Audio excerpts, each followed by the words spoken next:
Hello guys, कैसे हैं आप सब? ठीक है। आज का हमारा टॉपिक है कोरियन वार। ठीक है, कोरियन वार में सबसे पहले इसके बैकग्राउंड के बारे में थोड़ा सा बताता चलूँ कि इसके बैकग्राउंड में क्या क्या हो रहा था। दरअसल ये जो कोरिया था ये 1910 से लेकर 1945 तक, 1910 से लेकर 1945 तक जापान के कब्ज़े में रहा, जापान की कॉलोनी रहा। और जापान जो था बहुत ही बहुत ही जुल्म सितम इस पे डाल रहा था। कोरिया जो था उसे सहूलियात वगैरह नहीं दे रहा था। वर्ल्ड वॉर 2 के बाद ये हो रहा था। फिर यहाँ पे जो कोरिया था, ठीक है, उसमें जो कम्युनिस्ट ग्रुप्स थे वो बहुत ज़्यादा एक्टिव थे, वो प्रोमिनेंट ग्रुप्स थे और एक्टिव थे। एशिया में सबसे ज़्यादा जो एक्टिव ग्रुप्स थे, मतलब जो तेज़ चुस्त हरा वाले से जो थे, वो कम्युनिस्ट ग्रुप्स जो थे वो कोरिया में थे। और यही जो ऑर्गेनाइजेशंस थे कम्युनिस्ट ग्रुप्स के, ठीक है, वो कोरिया के इंडिपेंडेंस के लिए काम कर रहे थे। अंडरग्राउंड ही काम कर रहे थे, क्योंकि अगर वो थोड़ा सा बाहर आते तो जो जापान की रिजीम थी वो उसे ख़त्म कर देते, इन ऑर्गेनाइजेशंस को ख़त्म कर देते या फिर कोई ना कोई सज़ा देते।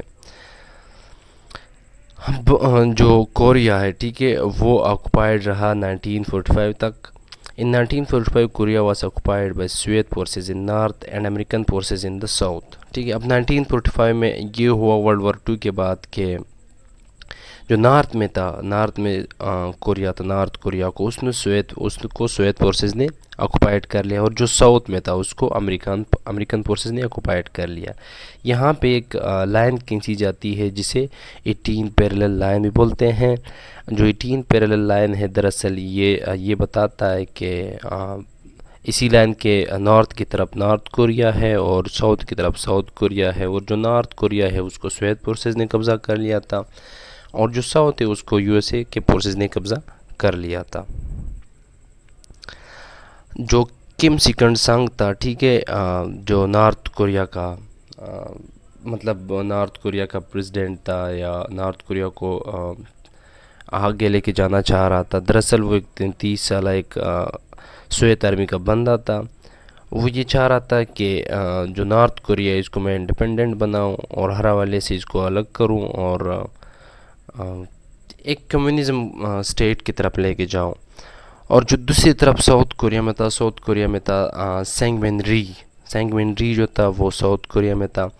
दरअसल अब 1948 में इलेक्शंस होते हैं। जब 1948 में इलेक्शंस होते हैं तो जो सेंगमिन री है वो जीत जाता है।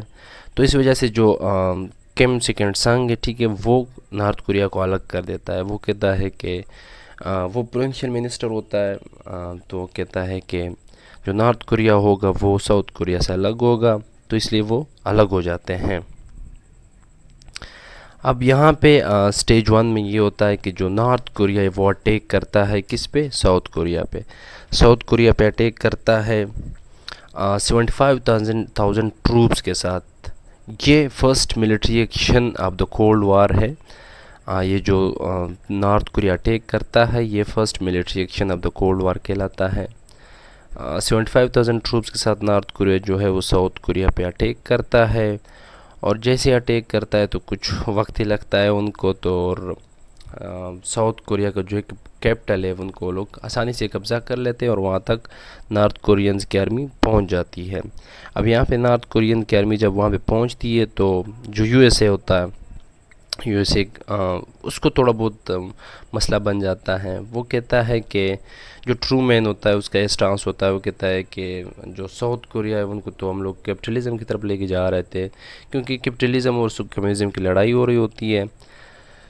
तो ट्रूमैन ये स्टांस लेता है, वो कहता है कि जो फोर्सेस है नॉर्थ कोरिया की, ठीक है, उनको निकलना चाहिए और पीस बरकरार रखना चाहिए। तो वो यूनाइटेड स्टेट्स की तरफ चला जाता है, यूनाइटेड स्टेट्स की तरफ चला जाता है। उनको कहता है कि हमें साउथ कोरिया को सपोर्ट करना चाहिए या उन्हें आर्मी प्रोवाइड करनी चाहिए, ठीक है।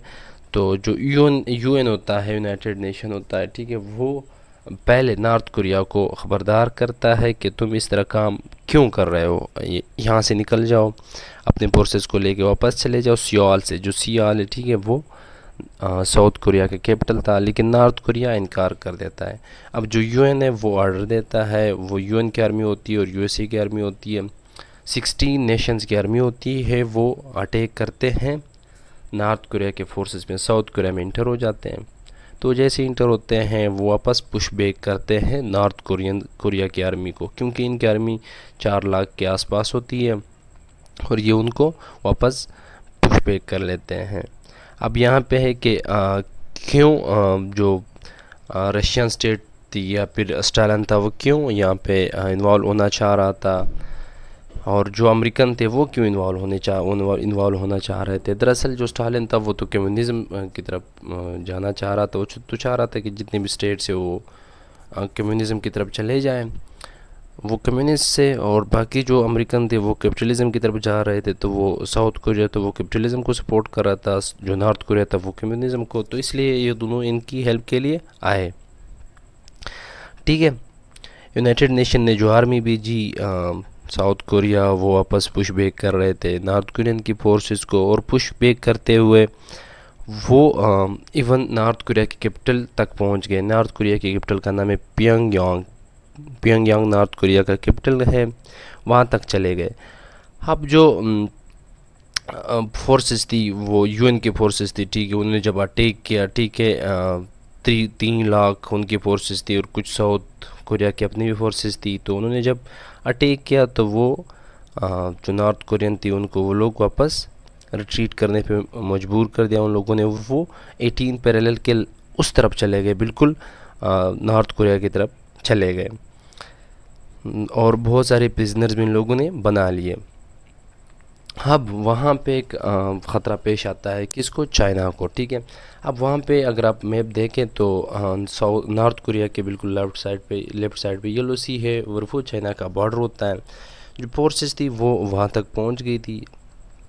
अब जो माओ था वो उन्होंने एक टेलीग्राम लिखा स्टालिन को कि आर्मी तो यहाँ तक पहुँच गई यूएसए की, और मैं अपने ट्रूप्स भेजना चाह रहा हूँ। ये टेलीग्राम उन्होंने 2 अक्टूबर 1950 को लिखा था, और स्टालिन भी इसी बात पे एग्री हुआ था कि ठीक है आप भेज दे। तो जो माओ था इसने कहा कि मैं 2 रीज़न्स की वजह से सब कुछ करना चाह रहा हूँ। वो रीज़न्स ये है कि या तो ये मसला सॉल्व हो जाएगा या मैं इनको एक्सपेल कर दूँगा, और दूसरा ये है कि अगर चाइना और यूएसए की वार की तरफ दोनों कंट्रीज़ गए तो मेरे पास ट्रूप्स जो है वो रेडी होंगे, चाहे सी वेव से हो, चाहे एयर से हो, चाहे जिससे हो। तो उन्होंने अपने 2 लाख ट्रूप्स भेज दिए नॉर्थ कोरिया की तरफ। जैसे उन्होंने ट्रूप्स भेजे, ठीक है, तो वहाँ पे जो ऑलरेडी ट्रूप्स मौजूद थी यूएसए की या यूएन की जितनी भी थी, ठीक है, उनको उन लोगों ने वापस पुश बैक कर दिया। पुश बैक करते गए और वापस वो लोग साउथ कोरिया की तरफ चले गए, और नॉर्थ कोरिया से थोड़ा बहुत साउथ कोरिया की तरफ चले गए, क्योंकि चाइनीज़ ट्रूप्स उनके साथ थे। इसलिए तो जो बाकी फोर्सेस थी साउथ कोरिया की या जो दूसरी वो उस तरफ वापस पुश बैक हो गए। ठीक है, यहाँ पे एक वाक़या होता है कि जो ट्रूमैन होता है वो जनरल मैकआर्थर को फायर करता है, क्योंकि जो जनरल मैकआर्थर होता है वो पीस की तरफ नहीं चाहता। वो चाहता है कि लड़ाई कंटिन्यू होती रहे और नॉर्थ कोरिया पे बिल्कुल कब्ज़ा हो सके। और ठीक है, तो ट्रूमैन जो होता है वो जनरल मैकआर्थर को फायर कर देता है। चाइनीज़ की विक्ट्रीज़ की बात करें तो चाइनीज़ जो था वो 25 नवंबर को अपने 2 लाख ट्रूप्स भेजता है यूएन ट्रूप्स को हराने के लिए, उनके ऊपर अटैक करने के लिए, और वो कामयाब भी हो जाते हैं, क्योंकि इनके कुछ ट्रूप्स ऑलरेडी ज़ख्मी हुए होते हैं और ये नॉर्थ कोरिया की तरफ आते हैं। अब चाइनीज़ ट्रूप्स होते हैं और फिर नॉर्थ कोरिया के, ठीक है, तो चाइनीज़ की ट्रूप्स की वजह से जो यूएन की ट्रूप्स होती है वो वापस 18 पैरेलल के उस तरफ चले जाते हैं। अब आहिस्ता आहिस्ता पीस की तरफ ये लोग जाना चाह रहे होते हैं। 1951 से लेकर 1953 तक इनके दरमियान नेगोशिएशंस होते हैं और ये चाहते हैं कि वापस पीस की तरफ चले जाएं। और ये जो वार था बिल्कुल एक ब्लडी वार था, इसमें तकरीबन 5 मिलियन लोग मर गए और 40 के अमेरिकन जो थे वो इसमें मर गए थे और 10,000 ज़ख्मी हो गए थे अमेरिकन जो फोर्सेस थे। ठीक है, अब वो एट लास्ट 2 साल के बाद ये लोग फीस की तरफ जाते हैं और पीस की तरफ दोनों ममालिक जाते हैं, लेकिन पहले तो जो सिंग मैन री होता है वो रेडी नहीं होता है, लेकिन जो ट्रू मैन होता है वो बहुत कोशिश करता है कि ये अमन की तरफ चले जाए। तो इसमें बहुत ज़्यादा लोग मर जाते हैं और बहुत ज़्यादा ज़ख्मी हो जाते हैं। फिर एट लास्ट एक आर्मिस्टिस ना, ये एक ट्रीटी नहीं होती, ये डील होती है इनके दरमियान। ये इस तरह होती है कि जो चाइना होता है, यूएन होता है, इसमें साउथ कोरिया की तरफ से कोई इतना ख़ास इकदाम नहीं किया जाता। ये पीस ट्रीटी होती है और ये टेम्प्रेरी होती है। इसमें ये बताते हैं कि जो 18 पैरेलल है इसके साथ ही लाइन खींची जाती है नॉर्थ कोरिया की तरफ, मतलब नॉर्थ 4 किलोमीटर नॉर्थ कोरिया की तरफ चले जाते हैं और ये लाइन इनको फिर एक्सेप्टेबल हो जाती है। अब भी जो कोरिया है वो स्प्लिट अप हुआ है नॉर्थ कोरिया और साउथ कोरिया में, कम्युनिज़म और कैपिटलिज़म, ठीक है। एक कम्युनिस्ट स्टेट है और दूसरा नॉन कम्युनिस्ट स्टेट है और इन्हीं के दरमियान यही बॉर्डर अभी तक मौजूद है। Okay guys, thank you so much.